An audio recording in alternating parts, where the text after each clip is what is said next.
Hello, everyone, and a very warm welcome to today's cryptocurrencies update for Saturday, December the 7th, 2024. And I must say, we have some sloppy advances, but they still have a higher bias, meaning things are moving higher. Ethereum is a little sloppy, Bitcoin is a little sloppy, Binance Coin is a little sloppy, Solana is a little sloppy, but upside should not be done. For sure, not in the bigger picture, and we have not reached all of the ideal target zones. So we're somewhere in a smaller 4-5 setup within a larger cycle impulse higher. Okay, so we're wrapping up these fourth and fifth waves for Bitcoin. That's always hard to assess, which is the exact fourth and exact fifth, but we'll get there. And again, the bias is for higher prices. But once a larger degree third wave has completed, we're going to look for somewhere to a 30 to 50% correction on Bitcoin. And I think you don't want to sit through that one, even though we're going to get new all-time highs after it. It might be better to get out, buy the low or close to the low, and then enjoy another 50, 60%. Because by the time that wave 5 completes, the upside versus the wave 3 is probably not that much compared to if you buy the wave 4 low. But to each their own. We're definitely not there yet, so hold your horses. First and foremost, Binance Coin. So here we had a weird candle on Thursday where we overlapped with the third warning level, but we didn't close below it. So bullish count wise, we had all ones and twos. And then this high here was a 1, a 2, and then a 3 and a 4. But the 4 has now overlapped in this case with the wave 1. So it's not so clear cut what it exactly is. So was Wednesday's high then all of the red wave 3? Or since we are dealing with most likely a expanding ending diagonal, then this could always subdivide further into A, B, C as shown, Alt A, Alt B, Alt C. So we simply have to wait and see if we break below these warning levels again. I can raise them a little bit just to give things a little bit more stricter levels there. These are the warning levels for the bulls we need to be aware of. So ultimately, if we break below, I would say here that is Thursday's low, about 668. Then this wave 4 is fully underway. You can already see that we're getting very close. So expanding ending diagonals have this overlapping 1, 2, 3, 4, 5 pattern. Still points, of course, to a final wave 5. Alternatively, this is A, and this is B, and then this is C. And then we get the 4, and then we get the 5. So however we shake and bake it, we're not done with the upside yet on this one. It's simply a matter of how is this exactly going to fill itself in.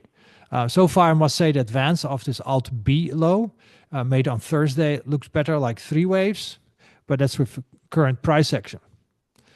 So we have to give it a little bit more time because a ABC can be a 1-2, 1-2 setup as well. And this is really where we're at. Okay. I don't like Thursday's candle, but it is what it is. I don't make the markets. But again, the advance is sloppy higher.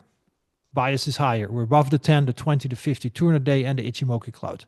So the trend is clearly 100% bullish. Okay, and that's what really matters. Let's move on to Bitcoin, the 800-pound gorilla in the room. Also here, the candle here on Friday was weird. Okay, oh, sorry, Thursday. Was this wave 4, but then what was the high at around 104,000? So I'm not really certain what the short-term wave count is since the orange wave 4 low. And that always bugs me because I don't like low confidence wave counts, but it is what it is. We cannot always get it exactly right all the time, and we simply have to let this play out. So we just go by warning levels. The first warning level is pretty much today's low, which was a retest of the open and close of Wednesday, Thursday, and pretty much the previous all-time high. So that is at about, I would say, almost 99,900. And then the second, third, and fourth warning level, meaning if we break below the third warning level here at about 91,000. This wave 5 to 112, maybe 116,000, potentially as low as 106,000 is not going to happen. But just like Binance Coin, we're above the rising 10, the rising 20, the rising 50, the Ichimoku cloud, all that stuff. So it's still a 100% bullish chart. Let's see what we're going to get over the next few days. If we break down, then we've already topped for 5 of 3. Okay? If that's the case, then we have this wave count. So here I'm just not going to label the price action over the last week plus because it's so nauseating and overlapping. I don't know how to interpret this. Otherwise, we simply say, well, we're already completed this week wave 5 of 3, a little bit shy of the ideal 106 for 20 target. And we're now in gray wave 4. And as you can see, gray wave 4 goes to somewhere around 85 and 92,000. And then we get wave 5 to ideally 112, 116,000. And then that larger wave 4 that I mentioned, which easily can go down to 59,500. Okay, please keep that in mind. We don't have to stall at 80,000 and 94,000. Why? Because history shows that larger degree fourth waves, like here in 2021, minus 55%. Like here in 2017, minus 40%. Like here also again in 2017, minus 38%. So somewhere around 40% would not be unexpected. Let's say we top out at 115,000, okay, for that red wave 3, 150,000. Then we're going to bottom all the way at 69,000. Oopsies. That's huge. That's a 50% retrace, as you can see here. Okay, that's about 70,116. And then we're going to rally to anywhere between 246 and 378,000, I would think. Yeah, that's insane.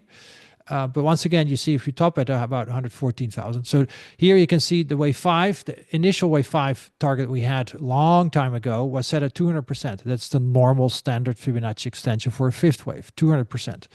But we know there's nothing normal about the cryptos. But we have to go by what is normal, and then we'll adjust accordingly. And who cares if you forecast this 2-3 years ago? It's simply a placeholder. That's what we're going to look for. When Bitcoin is trading at 15,000 and you say it's going to go at 114,000, well, wow, that's pretty nice gains. And then you adjust accordingly. So it looks like somewhere 246,000, very possible. Okay, very possible. These are log skills, by the way, my dear friends. So you can see here in 2017, the massive gains from the wave 4 low. If you would compare that from the wave 3 high, if you would just hold on to it, from the wave 3 high, you would have, if I take the X, about another 300%. But from the wave 4 low, you have almost 600%. See that? That's the difference. 300% and almost 600%. So double. So please keep that in mind. This one, if you would hold on for the 3, the black 3, you would get another 8%. Maybe 10 if we do it accurately. From the low, you get 140%, 10 times better return. So maybe it's not a dumb idea to start thinking of, hey, maybe we should sell this there. I know there's tax implications and all that good stuff, but just wanted to point it out. The same here for this red wave 3. If you go from the red wave 3 top to the black wave 3 top, it's 247%. If you go from the red wave 4 low, it's 500%. Double the gain, okay? So don't sniff at it. Not at all. I wouldn't sniff at it. Even on this blue 3, blue 4, let's do that one, okay? Again, you're, of course, free to do whatever you want to do. It's all good as long as you make money. I just wanted to point out how much more gains you can get if you swing trade from that perspective. So from this blue wave 4 low, to the black wave 3 high is 2,000%. If you would hold from the blue wave 3, it's only 200%. So 10 times more return, right? That's insane. There's barely an argument to make that, oh, I'm just going to hold it.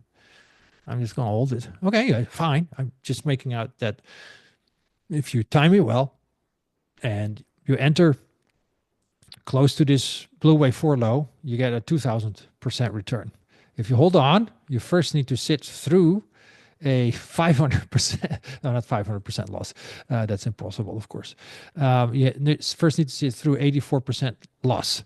That's painful. And then you'll get your, you get your gain, right, to the previous high of 2000%. So please remember, oh no, actually you're only going to gain 200%, 240% because you're still holding from here. Just wanted to point out what buying low and selling high can do for one's trading account. And here, of course, you can go in an inverse ETF like BITI, I believe it's called. So that would be a pretty good idea to do. Okay, just as a thought. Okay, so we're going to get that 40 to 50% correction, which will get us, depending, of course, on where we top for Bitcoin, in that 70,000 region. And from 70,000, we can then easily rally to 246,000. Okay. So if you'd hold on, if we top at 114,000, then you get a little bit more than a double out of it. But if you buy it again at around 70,000, maybe 80,000, you get a 300% out of it. Wow. Okay. I was just thinking out loud here for myself, making my long-term plan as well, how to go about. So this is Ethereum, and also here, this advance is sloppy. I don't really know how to count it, so I've placed the 3-4 label here, and I'm sorry. I try my very best. I consider myself as one of the best alert waivers out there, if I may say so. I hope you agree. This is just a little bit difficult for me to interpret. So the first warning level is going to be there. Okay, that's the first warning level. The second warning level, we're going to put it there. And then the third warning level is going to be there. And I don't want to see it go below 3,000.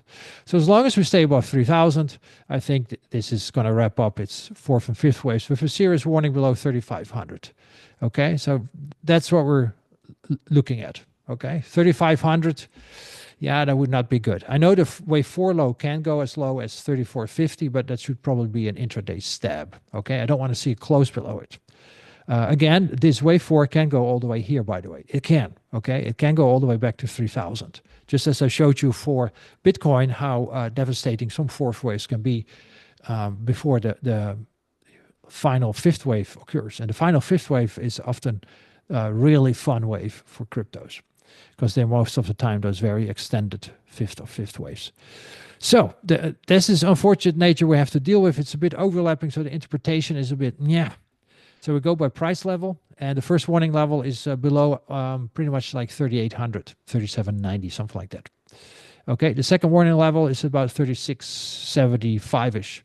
Third warning level, 3,500, below 3,000 from current levels. Yeah, I'll have to reassess if this is truly a impulse. That's the point. But otherwise than that, we are clearly, of course, in a bullish uptrend with price above the rising 20, 50, 200 day. The 50 just crossed above the 200, above the Ichimoku cloud. All this good stuff. Okay, so this is still a 100% bullish chart with, unfortunately, a overlapping price section that has caused me to adjust this wave count every time I think we top. It tags on another 4 or 5 wave, essentially. I just don't know exactly how to count this. But so that's why we go by these price levels. Let's keep it very simple, because sometimes the alert wave is not the easiest tool to use. Then we use something that is easier, price levels. And alert wave is based on price levels. So let's not make it too complicated for ourselves all the time. So I'm going to add the 10-day simple moving average as well to this chart, because it's not on there. And then we can truly see that this is, of course, a nice 100% bullish uptrend. There. Wonderful. And only a close below the 10-day simple moving average, right, as you can see here, is a first indication of worse things to come, which should be that potential wave 4. Okay, we don't know yet if we're going to get 3, 4, and 5. But for now, it looks pretty good. And this is then our bigger picture wave count, 1, 2, 3, 4, 5. And that red wave 2 might coincide with, my thinking is, the red wave 3 on Bitcoin. Okay, and then Ethereum gets into red wave 3 when Bitcoin goes into its final fifth wave. And then the 4 and the 5 are potentially smaller 4 and 5 on Bitcoin, or they're an AB setup. Right, 4 is then A and 5 is then B in comparison. Why? Because Ethereum is, of course, doing things slightly different than Bitcoin on a timing basis. It already bottomed early 2022, and Bitcoin didn't bottom until late 2022. All right. Bitcoin topped here in summer of 21, and I think Ethereum topped in the fall of 2021. So they're a little bit out of sync. So this could work really well. Let's keep an eye on it. So the red wave 2 in Ethereum could coincide with the red wave 4 in Bitcoin. The red wave 3 in Ethereum could coincide with the red wave 5 for Bitcoin. And by then, Bitcoin might have topped, and then we're going to squeeze out another 4 or 5 for Ethereum instead. I like it. All right, let's keep it like that. That's big picture thinking, and that could be tremendous helpful in knowing which one to be in and which one to be out of at some point. All right. And that means, of course, also Ethereum has soon tremendous more upside potential because it's going to go in its third wave. So keep it in mind. Ethereum is starting to become slightly the darling here. I like it. I didn't like it a while ago. Remember, I really didn't like it. But now things are starting to clear up and interesting. I like it. Link should still be in this black wave 3 to ideally 53, potentially higher, and then 4 and 5. Okay. Warning levels are on the chart. First one is below about $20. Second one is below 18. The third one is below 10, and we cannot go below, I would say, 845. Solana has likely bottomed for this wave 4 unless this green wave 4 becomes more complex. So this could be a leading diagonal wave 1 of 5 underway because of this overlap that we're seeing with these very long wicks on the candles. But we need to get back above the 20-day simple moving average to reestablish true bullish uptrend. So if potentially topped, if we go, of course, below that potential wave 4 low at 215, I still expect somewhere around 200, 210 for the wave 4, and it becomes then a double zigzag wave 4, unfortunately. Unfortunately, because that we cannot know beforehand. That's why we go by price levels. All right, that's all I have for this weekend. I hope you appreciate it. Take care, trade safe. If you have any questions, let me know, and I'll catch you all later next week.